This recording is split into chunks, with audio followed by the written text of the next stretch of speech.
사랑하는 성도 여러분, 그 사람이 어떤 사람인가 알 수 있는 많은 질문들이 있는데요. 세상에서는 그 사람이 어디에서 태어났는가, 그 사람의 직업이 무엇이고 학교는 어디를 나왔는가, 또 그가 얼마나 성공했는가를 질문합니다. 그러나 우리의 인생의 가치를 결정하는 가장 중요한 질문은 따로 있습니다. 예수님은 누구신가라고 하는 그 질문 앞에서 그가 어떻게 대답할 수 있는가가 그 사람의 신앙을 결정하고 그 인생의 방향을 결정한다는 것입니다. 오늘 본문 가운데에 그 이야기가 나옵니다.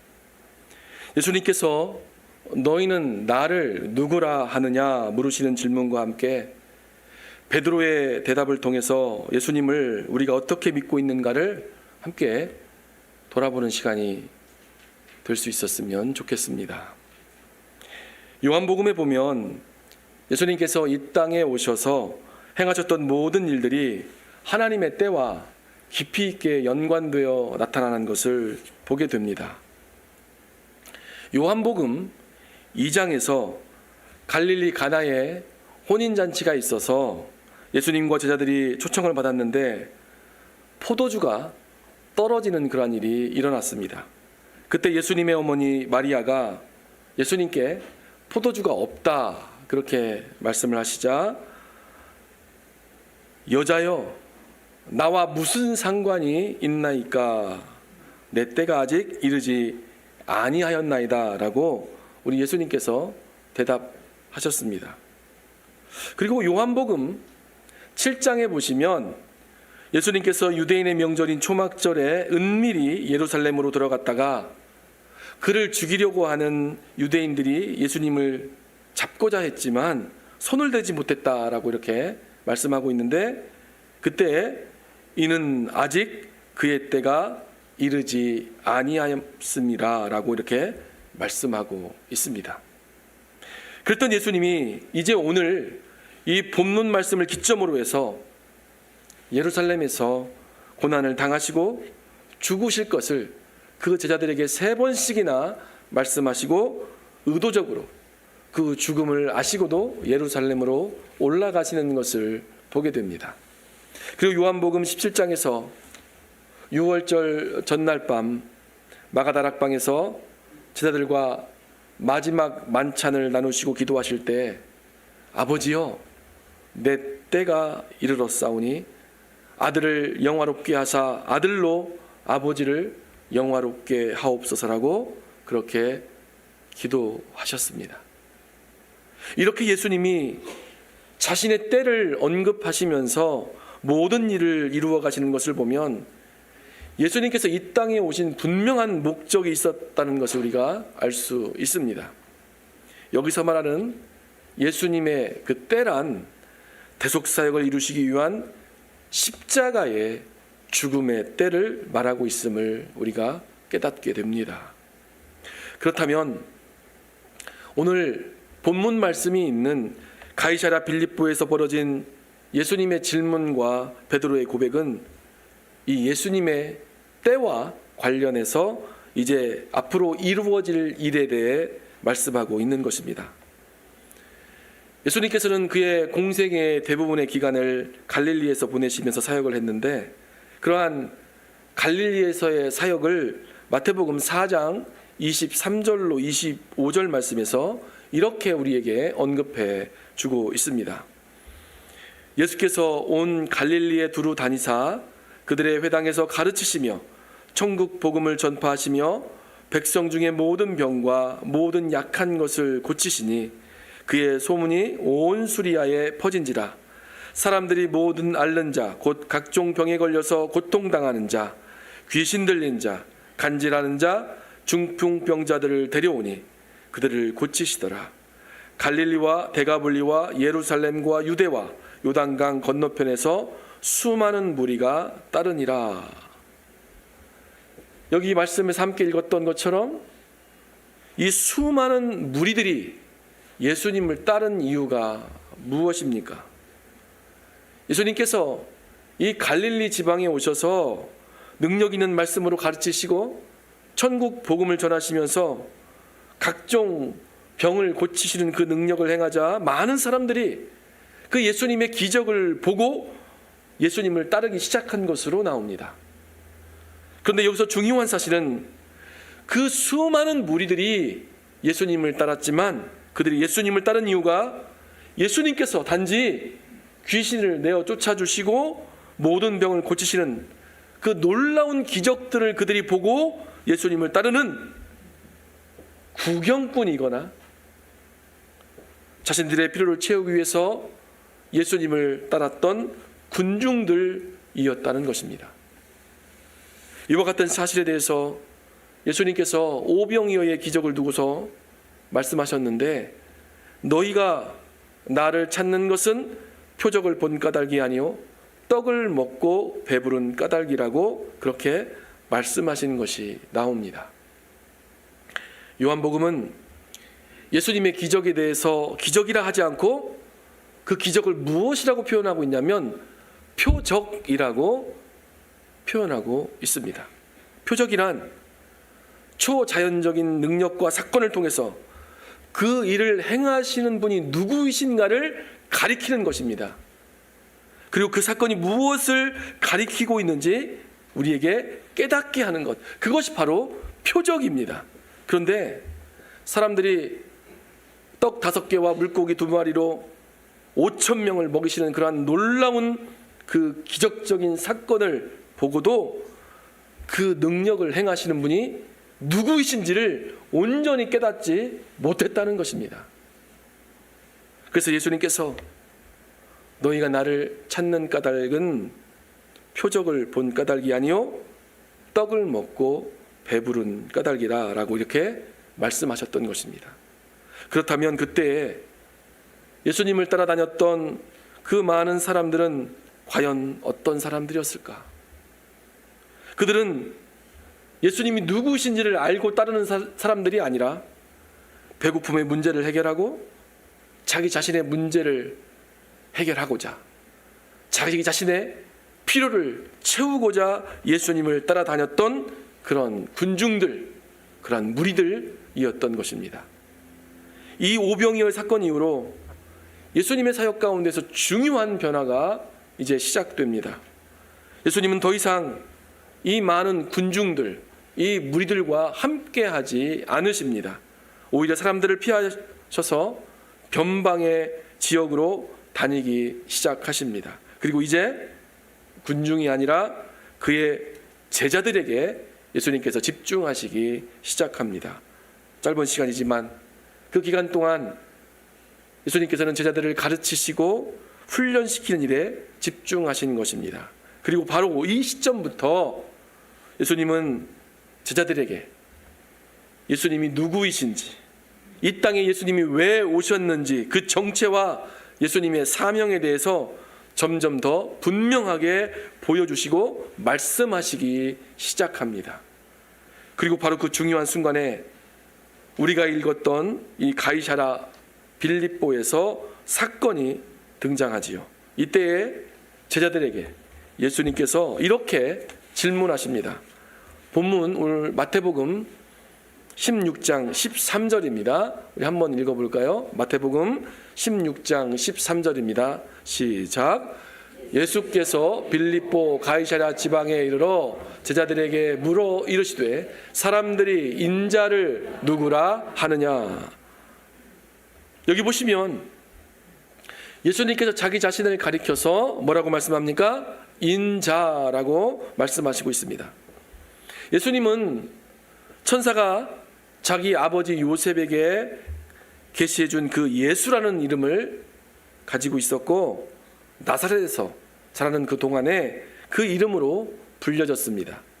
그런데 예수님은 공생애를 시작하시면서 자기 자신의 이름을 예수라고 하지 아니하시고 인자라는 그 이름으로 자기 자신을 드러내셔서 말씀하셨다는 것입니다. 예수님께서 자신의 이름을 인자라고 말씀하시는 이유가 무엇일까요? 왜 그렇게 예수님은 말씀하셨을까요? 인자라는 말은 영어로 번역하면 Son of Man, 사람의 아들이라는 말입니다. 이 말은 하나님을 의식하는 유대인들에게는 일반적으로 거부감이 없는 말입니다. 성경에서도 다윗이 시편 8편 4절에서 창조주이신 하나님과 구별되는 사람으로 인자라는 말을 사용한 것을 우리가 말씀을 보면 알 수 있습니다. 시편 8편 4절 말씀 한번 읽어볼까요? 사람이 무엇이기에 주께서 그를 생각하시며 인자가 무엇이기에 주께서 그를 돌보시나이까. 여러분, 여기서도 다윗은 자기 자신을 하나님과 구별해서 인자라고 쓰고 있지요. 또 에스겔 보니까 그 말씀이 또 나옵니다. 인자야라고 선지자를 부르실 때 하나님께서 말씀하십니다. 에스겔서 2장 1절 우리 함께 읽습니다. 그가 내게 이르시되 인자야 내 발로 일어서라 내가 내게 말하리라 하시며, 다니엘 선지자에게도 예수님께서 인자라고 이렇게 말씀하십니다. 다니엘 8장 17절 말씀입니다. 우리 함께 읽어보겠습니다. 그가 내가 선 곳으로 나왔는데 그가 나올 때 내가 두려워서 얼굴을 땅에 대고 엎드림에 그가 내게 이르되 인자야 깨달아 알라 이 환상은 정한 때 끝에 관한 것이니라. 이렇게 이 말씀 속에서 우리가 함께 보았던 것처럼 사람의 아들이라는 의미로 인자라는 말을 이렇게 사용하고 있는데, 당시 사람들에게는 이 인자라는 말이 거부감이 없었을 것입니다. 그런데 여기에 예수님의 진짜 신분을 드러내는 놀라운 비밀이 숨겨져 있다라는 것입니다. 이 인자라는 말은 자신의 정체를 숨기기 위한 그러한 말이기도 하지만 단순히 자기 자신을 숨기기만 하는 것이 아니라 그 표현 속에서 진짜 예수님 그분이 누구이신지를 드러내는 비밀이 여기 함께 숨겨져 있다는 것이죠. 요한계시록 1장 12절로 16절 말씀해 보시면 우리 그 말씀을 한번 읽어보겠습니다. 요한이 성령에 감동되어서 환상을 보는 가운데 말씀이 이렇게 이야기되고 있습니다. 몸을 돌이켜 나에게 말한 음성을 알아보려고 돌이킬 때에 7 금촛대를 보았는데 촛대 사이에 인자 같은 이가 발에 끌리는 옷을 입고 가슴에 금띠를 띠고 그의 머리와 털의 희기가 흰 양털 같고 눈 같으며 그의 눈은 불꽃 같고 그의 발은 풀무불에 단련한 빛난 주석 같고 그의 음성은 많은 물소리와 같으며 그의 오른손에 7 별이 있고 그의 입에서 좌우에 날선검이 나오고 그의 얼굴은 해가 힘있게 비치는 것 같더라. 여러분, 이 요한이 천상의 그 환상 가운데서 이 보는 인자, 여기에 나오는 인자는 누굽니까? 사람의 형상을 하고 있는데 사람이 범접할 수 없는 신비한 모습을 가졌다고 표현하고 있지요. 누굽니까? 성육신하신 예수 그리스도이십니다.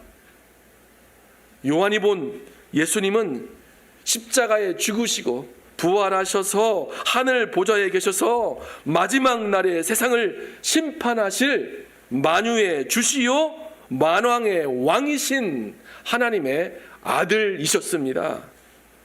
비록 요한계시록에 나타난 예수님은 하늘에 승천하셔서 천상에 계신 예수님을 요한이 본 것이었지만 구약 성경에 나타난 에스겔이나 다니엘이 보았던 그 인자를 예수님께서 자기 자신을 가리키는 말로 인자라는 말을 통해서 자기의 정체를 드러내셨다는 것입니다.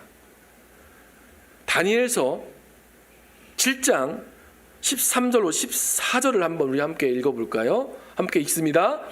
내가 또 밤 환상 중에 보니 인자 같은 이가 하늘 구름을 타고 와서 옛적부터 항상 계신 이에게 나아가 그 앞으로 인도되매 그에게 권세와 영광과 나라를 주고 모든 백성과 나라들과 다른 언어를 말하는 모든 자들이 그를 섬기게 하였으니 그의 권세는 소멸되지 아니하는 영원한 권세요 그의 나라는 멸망하지 아니할 것이니라. 아멘. 다니엘이 환상을 통해서 미래에 일어날 일들을 계시받고 있는데 옛적부터 계신 이는 여러분 누굽니까? 옛적부터 계신지 이 하나님이시지요. 그런데 그 앞에 인자 같은 이를 지금 말씀하고 있습니다. 그 인자 같은 이 여러분 누굽니까? 성육신하신 예수님을 이야기하는 것입니다. 14절 말씀에서 하나님께서 그에게 모든 권세와 영광과 나라를 주셨다라고 말씀합니다. 그런데 그 나라가 아브라함의 그 혈통적 육신적 그 혈통에서 난 유대인들 뿐만 아니라 모든 나라의 백성들이라고 말씀하고 있습니다. 그 모든 다른 언어를 쓰는 자들이 인자를 섬기도록 하셨는데 그 권세는 소멸되지 아니하고 영원하며 그 나라는 멸망하지 아니할 것이다 라고 말씀하고 있습니다. 여러분 이 예언의 말씀이 지금 성취되었지요. 그 모든 다른 방언들을 쓰는 바로 우리들에게도 인자를 드러내셔서 그분이 곧 창조주이시요 우리를 구원하실 메시아인 것을 드러내려 주셨습니다. 예수님께서 그 인자라는 말을 쓰신 것은 바로 다니엘이 환상 중에 보았던 그 인자가 바로 독생하신 하나님의 아들 예수 그리스도를 가리키고 있음을 지금 우리에게 말씀하시고 있는 것입니다. 그런데 오늘 본문 마태복음 16장 13절에서 예수님께서 사람들이 인자를 누구라 하느냐라고 물으셨을 때 제자들이 예수님의 그 질문을 듣고 이렇게 대답합니다. 14절입니다. 이르되 더러는 세례 요한, 더러는 엘리야, 어떤 이는 예레미야나 선지자 중에 하나라 하나이다. 사람들이 예수님을 이렇게 생각한 이유가 있습니다. 먼저 어떤 사람들은 예수님을 세례 요한이라고 생각했습니다. 그 이유는 그 당시에 이 지역을 다스렸던 분봉왕이 헤롯 대왕 때문이었습니다. 헤롯이 과거에 그의 아내 헤로디아의 일로 인해서 세례 요한을 목베어 죽였지요. 예수님께서 놀라운 기적들을 행한다는 그 소식을 듣고 이 분봉한 헤롯이 어떻게 그것을 생각했냐면 세례 요한이 다시 살아나서 이러한 능력을 행한다라는 것으로 그가 알고서 두려워했다는 것입니다. 이 말이 그 지역에 널리 퍼지면서 많은 사람들이 예수님이 세례 요한이 예수님으로 환생해서 다시 살아난 것으로 그렇게 생각을 했다는 것입니다. 또 어떤 사람들은 예수님을 엘리야라고 했습니다. 왜냐하면 구약성경 말라기 4장 5절에 보시면 하나님께서 마지막 때가 되면 하늘로 승천했던 엘리야를 다시 보내시겠다라고 하는 예언의 말씀이 나오기 때문입니다. 그래서 사람들은 예수님이 바로 그 엘리야가 아닐까라고 생각했던 것입니다. 또 어떤 사람들은 예수님을 예레미야나 이사야와 같은 위대한 선지자 중에 한 사람으로 보았습니다. 다시 말하면 사람들은 예수님을 하나님의 말씀을 전하는 위대한 선지자로는 인정했지만 그분이 누구신지는 정확하게 알지 못했던 것입니다. 결국 사람들은 예수님을 특별한 사람, 위대한 선지자, 능력 있는 하나님의 사람으로는 보았지만 바로 다니엘이 보았던 사람의 몸을 입고 있는 하나님의 아들로서의 그 인자, 그리고 모든 세상 나라와 백성들이 섬기는 만왕의 왕으로서 우리의 메시아 되신 그 인자는 보지 못했다는 것입니다. 이것이 바로 세상 사람들이 예수님을 알지 못하고 믿지 못했던 불신앙이었던 것입니다. 그런데 예수님께서 제자들에게 더 중요한 질문을 던지시고 있습니다. 그러면 너희는 나를 누구라 하느냐? 함께 있었던 그 제자들 가운데 베드로가 예수님께 대답합니다. 마태복음 16장 16절입니다. 우리 믿음을 담아서 함께 고백해 볼까요? 시작. 시몬 베드로가 대답하여 이르되 주는 그리스도시요 살아계신 하나님의 아들이시니이다. 여러분, 한글 성경에는 주는 그리스도시요 살아계신 하나님의 아들이시니다라고 이렇게 해석했지만 본래 성경에는 너희는 나를 누구라 하느냐라고 물어보시는 예수님을 향해서 베드로가 You are the Lord, Son of the Living God 이라고 이렇게 대답하고 있습니다. 그러니까 당신은 바로 그리스도이실 뿐만 아니라 살아계신 하나님의 아들이다라고 이렇게 믿음을 실어서 고백하고 있는 것이죠. 여기서 그리스도다 이 말은 구약의 히브리어 메시아에 대한 헬라 말입니다. 메시아는 기름 부음 받은 자, anointed one, 그것을 말하는데 구약 시대에는 왕과 제사장과 그리고 선지자 이 세 직분에만 기름을 부어서 그 신성한 주의를 하나님께서 보장해 주셨습니다. 특별하게 이 세 직분 가운데만 성령이 임하셨지요. 선지자는 하나님 편에서 그의 백성들에게 하나님의 말씀을 대언하는 사람들입니다. 그런데 신명기 18장 15절 말씀해 보시면 하나님께서 모세와 같은 선지자 한 사람을 일으키시겠다라고 약속하고 있습니다. 모세와 같은 그 선지자를 예표로 하여서 오실 예수 그리스도를 가리킨다는 것은 바로 모세가 하나님의 백성을 바로의 손에서 구원해 냈던 것처럼 이제 장차 오실 우리 예수님께서 사탄의 손에서 죄의 종로로 타는 그의 백성들을 구원하여 내실 자임을 말씀하는 것이라는 겁니다.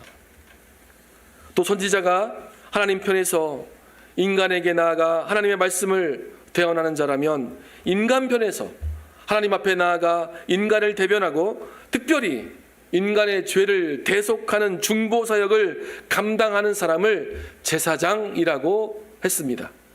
그런데 시편 110편 4절 말씀에 여호와 하나님께서 그리스도를 영원한 제사장으로 부르시고 있습니다. 여러분, 예수님은 모든 제사장들의 모형이 되시는 분이십니다. 히브리서 6장 20절 말씀해 보시면 예수님께서 멜기세덱의 반차를 따라서 영원한 대제사장이 되셨다라고 이렇게 설명합니다. 마지막으로 스가랴 6장 12절로 13절에 보면 장차 순이라고 하는 그 사람이 영광을 얻고 그 위에 앉아서 다스릴 것이다 라고 이렇게 예언하고 있습니다. 영광을 얻고 그 위에 앉아서, 다시 말하면 그 보좌에 앉아서 다스린다는 것은 장차 기름 부음을 받을 그리스도의 왕적인 통치를 언급하는 것입니다. 그런데 이 모든 세 가지 직분이 하나님께서 보내실 한 사람, 인자이신 예수 그리스도에게서 성취된다라는 그 사실을 누가 보고 누가 깨달았다는 것입니까? 베드로가 이 사실을 깨닫고 그 앞에 계신 예수님께 엎드려서 당신은 그리스도이십니다라고 고백했다는 것입니다. 놀랍지 않습니까? 여러분, 그리고 베드로는 예수님을 가리켜서 하나님의 아들이라고 고백했습니다. 세례 요한이 요단강에서 예수님에게 세례를 줄 때 하늘이 열리고 그리고 성령이 비둘기처럼 예수님의 머리 위에 임하시고 하나님께서 그 예수님을 향하여서 하늘로부터 소리가 들리지요. 이는 내 사랑하는 아들이요 내 기뻐하는 자라라고 말씀하셨습니다. 이 말씀은 하나님께서 예수님이 바로 하나님의 아들이심을 친히 하늘로서 선포하신 사건입니다. 동시에 예수님께서 이 세상의 왕이시며 메시아로서 하나님께 성령의 기름 부으심을 받은 사건임을 우리에게 그림처럼 보여주고 있는 것이죠. 이 장면을 바로 세례 요한이 직접 눈으로 목격했다는 것입니다. 그리고 그 세례 요한의 제자 가운데 한 사람이었던 안드레도 이 이야기를 귀로 듣게 됩니다. 그래서 그 안드레가 가장 먼저 한 일이 무엇이었냐면 자기 형제 시몬 베드로를 찾아간 것입니다. 그래서 그에게 이렇게 말합니다. 요한복음 1장 41절 말씀이죠. 함께 볼까요?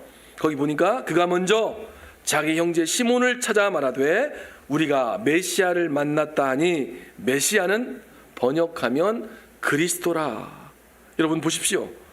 시몬 베드로가 그의 형제 안드레를 통해서 예수님을 처음 소개받았는데, 이 안드레의 입을 통해서 우리가 메시아를 만났다, 우리가 그리스도를 만났다라는 말을 듣게 됩니다. 그 후 베드로가 그 형제 안드레와 함께 예수님을 따르는 제자가 되게 됩니다.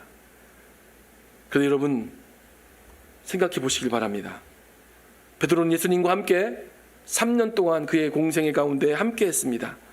그 3년 동안 예수님의 말씀을 듣고 그의 행하신 기적들을 보면서 과연 그는 무엇을 보고 무엇을 듣고 무엇을 느꼈을까요? 세상 사람들은 예수님의 말씀을 듣고 기적을 보았지만 그 일을 행하시는 분이 누구인지 온전히 알지 못했습니다. 하지만 베드로는 그의 가르침과 그가 행하시는 기적을 통해서 바로 그가 하나님의 아들로서 행하시는 일이었음을 깨달아 알았다는 것입니다. 실제로 성경을 보면 예수님께서 풍랑이 있는 그 갈릴리 바다 위를 걸어오시고 거센 폭풍을 꾸짖어서 바다를 잠잠하게 하실 때에 그 배 안에 있던 제자들이 이렇게 예수님을 향해서 고백하지요. 이는 진실로 하나님의 아들이로소이다. 여러분, 베드로는 기적을 어떻게 보았습니까? 그런 기적을 단순히 놀라운 사건으로만 보지 않았습니다. 그 기적이 가르치고 있는 그분, 그 기적이 말해주는 그분이 누구인지를 보았다는 것입니다. 기적 자체보다 그 기적을 행하시는 예수님이 누구신지를 거기서 깨닫게 된 것입니다. 그래서 베드로가 주는 그리스도시요 살아계신 하나님의 아들이십니다라고 고백했었을 때 예수님께서 그에게 이렇게 말씀하셨습니다. 바요나 시몬아, 내가 복이 있도다. 여러분이 생각하는 복은 무엇입니까? 세상은 복을 이렇게 말합니다. 돈이 많으면 복이다. 건강하면 복이다. 자식이 잘 되면 복이다. 여러분, 그러나 예수님이 말씀하신 복은 다릅니다.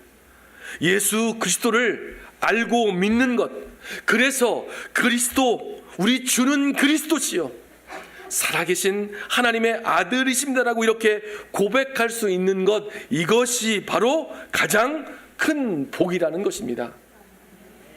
어떤 신학자가 이런 말을 했습니다. 지옥에 있는 사람들은 모두 예수님을 알고 있다.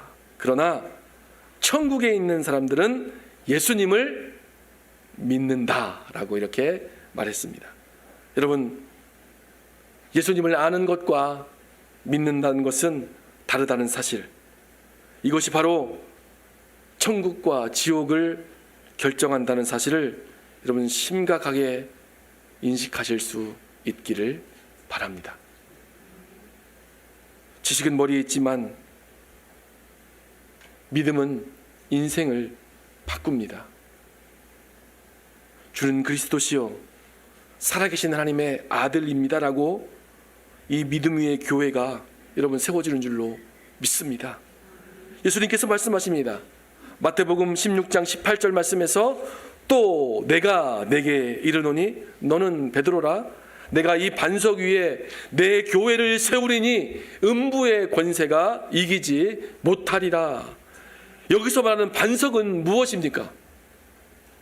베드로라 하는 사람이 아니라 주는 그리스도시요 살아계신 하나님의 아들이십니다라고 고백하는 이 믿음의 고백 위에 우리 예수님께서 교회를 세우시겠다라고 말씀하셨습니다. 교회는 건물 위에 세워지는 것도 아니고 사람의 능력 위에 세워지는 것도 아닙니다. 교회는 오직 우리 주 예수 그리스도에 대한 믿음 위에 세워지는 것입니다. 사랑하는 성도 여러분, 오늘 예수님께서 제자들에게 하셨던 질문을 지금 이 시간 우리에게도 우리 성도들을 향하여서 묻고 계십니다. 너희는 나를 누구라 하느냐? 사람들이 말하는 그 예수님이 아니라 여러분이 믿는 예수님은 누구입니까? 여러분, 우리가 교회를 오래 다닐 수 있습니다. 성경을 우리가 많이 알 수도 있습니다. 우리가 신앙생활을 오래 할 수도 있습니다. 그러나 중요한 것은 이것입니다. 나는 정말 예수를 어떻게 믿고 있는가? 나에게 예수님은 누구인가? 그것입니다. 예수님은 단순히 나를 위로해 주는 분입니까? 예수님은 단순히 어려울 때 나에게 도움을 주시는 분이십니까? 아니면 정말로 우리 예수님은 나의 주인이 되십니까? 우리 예수님은 나의 구주가 되십니까? 그분은 그리스도이십니까? 베드로가 주는 그리스도시요 살아계신 하나님의 아들이십니다라고 고백했었을 때 그의 인생이 완전하게 달라졌습니다. 변화되었습니다. 그는 더 이상 평범한 어부로 살지 않았습니다. 그는 예수님을 위해 평생을 헌신하는 사람, 예수님을 위해 사는 인생이 되었습니다. 사랑하는 성도 여러분, 우리가 예수님을 믿는다고 하는 것은 단순히 종교를 갖는 것이 아닙니다. 기독교인이 되는 것이 아닙니다. 인생의 주인이 바뀌는 것인 줄로 믿습니다.